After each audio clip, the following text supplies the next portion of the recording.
Hi everyone, my name is Ольga Pасіцельська. I will be presenting today this topic of media literacy education for older adults. I am assistant professor at the University of Groningen in the Netherlands. And this is a project that I did together with Ukrainian Media and Communication Institute in Kiev and with Deutsche Welle Academy. It was supported by the German Cooperation Foundation. And I will leave the contacts in the end of this presentation. So if you want to also look at what my colleagues are doing now, you can also contact them directly. So I started this research from assumption that is also pervasive in academic circles, but also probably in the general society, that older people are more vulnerable to disinformation and propaganda. And why is that? Why do we think that older people might be more vulnerable? And one of the answers is because they might be vulnerable because they don't know how to use digital tools, because they lack digital literacy. They were born in this earlier period when digital tools were not available, so they learn how to use them in the later stage of life. So they don't know how to use digital tools, and therefore they might be more vulnerable to digital and digitally spread fakes and disinformation. So in this research, we were trying to go back and maybe check first, so how they're using digital tools, and how they're using media in general, and then what do they think about it? Do they feel like they are more vulnerable to disinformation and to digital propaganda, or do they actually have some strategies to cope with that? And as the end goal of this project, we want to also create materials that might help older generations with their media literacy skills. So in this presentation, I will briefly go through the results of our study. We will talk a little bit about how older people in Ukraine, meaning 60 plus, use media and digital media. Then we will go through the focus group data and results to understand what they think about it. And then we will have some practical tips or advice also for older people, how maybe to improve their digital literacy skills, but also for practitioners. And lastly, I will talk a little bit about further research direction, where can we go from there. So let's start with the survey data. So based on this national survey that we conducted this year in Ukraine, we know that 60% of almost 60.5% of older adults in Ukraine use mobile smartphones, so phones with connection to the internet. However, there are many differences also between men and women, also between different age groups, also between rural and urban population in the sense, but also between regions, different regions of Ukraine. So specifically, you see on this table that there is a stark difference between two age categories. So if people 60 to 69 use smartphones a lot, from 70 plus, this number drops significantly. Also, there is a difference between city and village. And then again, there is a difference between, for instance, east and west of Ukraine. So in the east, many more people use smartphones than in the West, which is an interesting finding, I think, and we can think about why. And then most older adults also use television as their main source of news, which is a kind of a finding that we can think also from the top of our head, even without conducting research. This is something that everybody assumes. However, the whole picture is much more complex, and often people use multiple sources. So, of course, most people use television, but also many of them consume news on digital platforms and on Telegram, for instance, on YouTube. And other media are much less significant. So, for instance, newspapers and radio are not really important sources of news for older people anymore. And you also see here differences between different age groups. So, for instance, for the population 70 plus, television is still kind of a dominant source, and they use digital media to much lesser extent. But for people from 60 to 69, this is actually digital media use is much more widespread. Why older people use internet and digital media? So obviously, given the war in Ukraine, people use digital media mostly for news, but also to keep in touch with their friends, family, social connections. They also search information quite a lot, so information and advice, and to lesser extent, but still significantly for entertainment and for paying bills, for instance. Only 37.6% use the governmental service DIA, which I think is a important finding, and also this should be something important for policymakers to understand. Okay, so our app reaches only a very limited segment of the older adults, and we need to do something with that. What kind of software applications older adults use? So most of them use messengers. Also, 80% use YouTube. To a little bit less extent, they use search engines and social media. And now you can see that actually 50% use DIA. So in the previous question, it was, okay, what is the goal of using digital media? And here, are you using it at all? So 50% use it in general, but maybe they do not use it so frequently. So there is this difference of 20%. But you see that here, like music and video and things like that are almost not at all used by the older populations. Okay, so now we have a certain understanding of what software, what applications, and why older people use digital media at all. And now we can dive deeper into what they think about it and how do they feel about it. Are they confident using this media, or do they feel maybe uncertain or unsafe? Now we will ask questions about their own abilities. So how can they assess quality of information? What do they think? How they can assess it? How do they can assess quality on traditional media versus online media? And then what do they think about how can they search social media? So this is self-reporting data, so it's of course biased, but this is still important to understand. So a larger share of our survey participants are quite confident that they understand how social media work, and then they can rather confidently assess the quality of information that they find.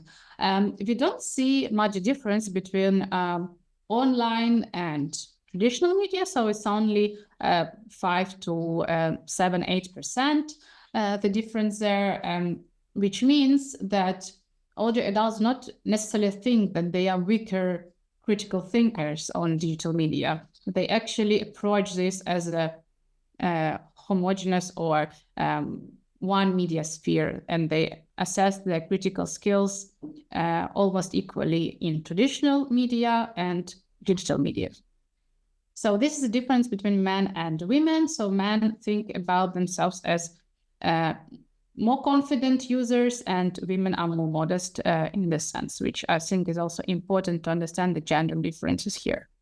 And these are also differences between different regions in Ukraine, which I think is also a result of intense propaganda campaign by Russia. So people who live in the east of Ukraine feel less confident that they can distinguish between true and false news than people in the west of Ukraine. Okay, so let's now try and dig deeper into what people, what are kind of perceptions in general about news consumption, information search, information verification, and we will do this with the focus group data. Okay, so it's a little bit of a longer quote, but I think it's important to understand how people use media and what they think when they do so. So somebody, a woman in Mykolaiv Oblast says, during the day on the Telegram, Nikolaevsky Novosti and Nik Vesti, and I read him all the time, Sienkiewicz, on Facebook, Instagram, Telegram. This is how I keep up to date. Well, there's also Nikolaevsky Vanyok on Telegram, and I read it occasionally. Plus the local Mykolaiv chats, Mykolaiv 24/7, and just Mykolaiv chat. That's where I get the information from. So you see here that, at least in this response, she doesn't really distinguish between anonymous sources, verified sources, journalistic media, or just anonymous Telegram channels. Also, there is almost, I think no mention of journalistic sources whatsoever, or of traditional media. And probably this is not a media diet that you think about when you think about older adults. But actually, many of them are really connected to messengers, to Telegram. They know about all of these chats and groups, and they want to keep up to date with this information, and this is how they do this. So most of it is social media and messenger sources. We also asked our participants, so how do you conduct search in search engines? Most of them do this in Google. So we actually found that they do not have any clear criteria when they make a question or formulate a question or search line. So how do they actually choose which link to click?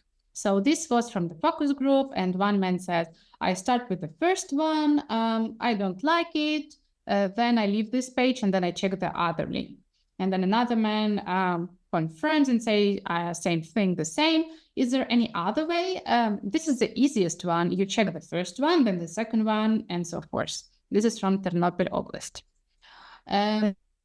So what we see here is actually they not distinguish between, for instance, sponsored content, or usually the first link in the search is some kind of a promoted content or advertisement. So they do not make distinctions between those, and this might be problematic in the information search enablers. Okay, what about kind of mindsets that people approach the media with? So some of them say that I am quite critical and I don't actually trust anyone. So I don't trust anyone. All information is full of lies. I don't really know how to check it. So I would be kind of critical and to every information I encounter. And this is quite problematic if you think about it, because it's hard to be critical all the time. You need some trusted sources. You cannot be fact-checking all day long. So this type of mindset might be quite problematic. So we maybe need to think about how to counter this type of all-encompassing criticism towards the media. Another maybe problematic mindset is I'm just an ordinary person type. So some older people say there is too much information, we can't really make sense of it, we cannot really filter it because we are just ordinary people and it's not our job to do this. And this kind of, this position lacks agency, so people feel helpless and hopeless, and they, from the outstart, approach the media with this kind of mindset that they cannot make sense of it, which is also not good for staying informed and for the critical media use. And finally, another quote is, so people think that they do not have enough time to actually keep up to date, to check the media. And this is also problematic because if you think that to be informed, you just need to sit near the television or near with the telephone from morning to evening, then you kind of also give up on staying informed. So maybe we can try and explain that it doesn't take so much time. And if you want to dig deeper when you have time, of course, but to stay up to date in basic sense, you can just pick up 2, 3, 4 trusted sources, check them once a day, and that's it. So this is another kind of problematic mindset. But at the same time, we find in our data that older people are generally skeptical towards media, but it might be actually good and productive because they do not trust anything they meet online or offline. They also quite adamant in using multiple sources, comparing between different media, and they also often compare like official media, we have a marathon, a news marathon on TV with online media, for instance, Telegram channels. So they do this kind of cross-media, cross-check. And also they are quite aware that there is a state censorship going on, and they know about ownership of media channels. So they are quite proficient in the sense, and we not necessarily need to teach them all of these things. Okay, so now to the practical advice. What to focus on when we think about also for older people themselves, how they can maybe improve their digital literacy skills, but also for practitioners that think about designing courses, for instance. So some areas that we think that older people might be weaker at are search algorithms. So they do not have clear criteria of how to filter search results and how to find information in a correct way. Privacy. So I didn't show you this data for the sake of time, but many of older people think that it's not really necessary to create longer passwords, and it doesn't matter what they post online because who is interested in me? I'm just an ordinary retired person, and so forth. So maybe we need to make them more alert and more aware about how also social media algorithms might use their data, but also that it is maybe dangerous in many senses to put personal information online, etc. And the third area is kind of to make them maybe understand better what kind of channels or sources are social media and messaging apps versus verified journalistic media and content. So there is quite a gray area, and it's still developing, and it's really hard to have all this criteria set up for, especially for the Telegram channels, that is quite a new actor in a media sphere. So we need to maybe try to explain them how to drive clearer boundaries between verified and unverified, anonymous and trusted sources. What are challenges when also for older people when they try to learn media literacy, but also for teachers and practitioners who try to teach them media literacy? So we also conducted several interviews with experts, and also with combined data from these interviews and from focus groups. We think that might be hard for older adults to switch position from kind of authoritative adult and grown-up person to a student position again in later life.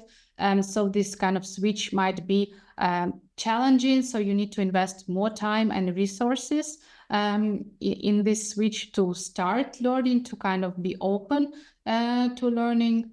Then older people might need more motivation to learn digital literacy skills, because for young people, kind of learning is part of their lives. It comes naturally. They do not need additional motivation. But for older adults, they might need some boost in motivation, and there might be some additional benefits, for instance, to socialize with other people, to be part of a community, to come and chat and have just a good time. Might be initial initiative, not only to become more aware about fakes or algorithms. We also found that it's quite important for older adults to have their materials based on local media, local sources. They are very aware of what's going on in their town, city, village, etc. And they want to know more. They want to know local news. Usually it's very important for them. So also the programs and materials should focus on that.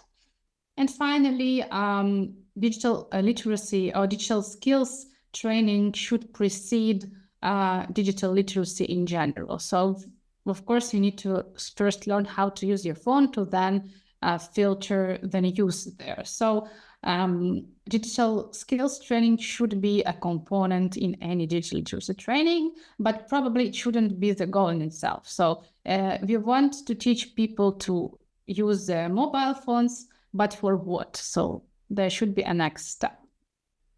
And finally, where do we go from here? So first of all, answering the question that I posed in the beginning, why are older adults more vulnerable, and are they actually more vulnerable? So there are quite some areas where they can actually be more vulnerable, because they don't always know how to navigate in these new media spaces.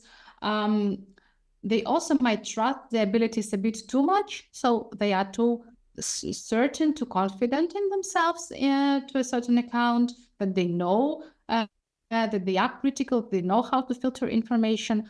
And finally, they don't have really this clear information selection criteria when it comes to online content.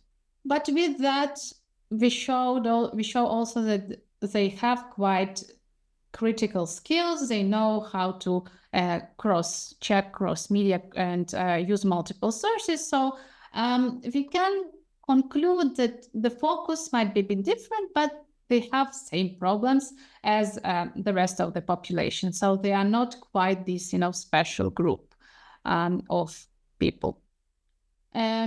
So where can we go from here in terms of research? So of course, more comprehensive survey than we did. We just asked around 10 to 15 questions, and this was a part of a national survey, but special survey for digital literacy assessment skills would be a great addition to our research. Also, we want to try and continue with experiments for how to enhance learning, how to enhance knowledge in digital literacy skills. And finally, longitudinal observations might be really useful to understand also for how long the skills and knowledge are retained. So how long it takes to forget all that you have learned, and maybe how can you actually retain this information longer and use it for longer periods of time. So this was my presentation here. You can see also my email address. If you want to write to me personally, I would be really happy, but also address of my colleagues from the Ukrainian Media and Communication Institute.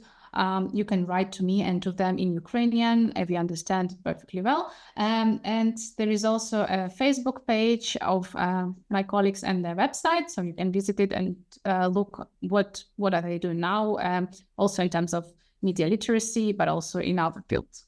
Thank you very much for your attention, and looking forward to hearing from you.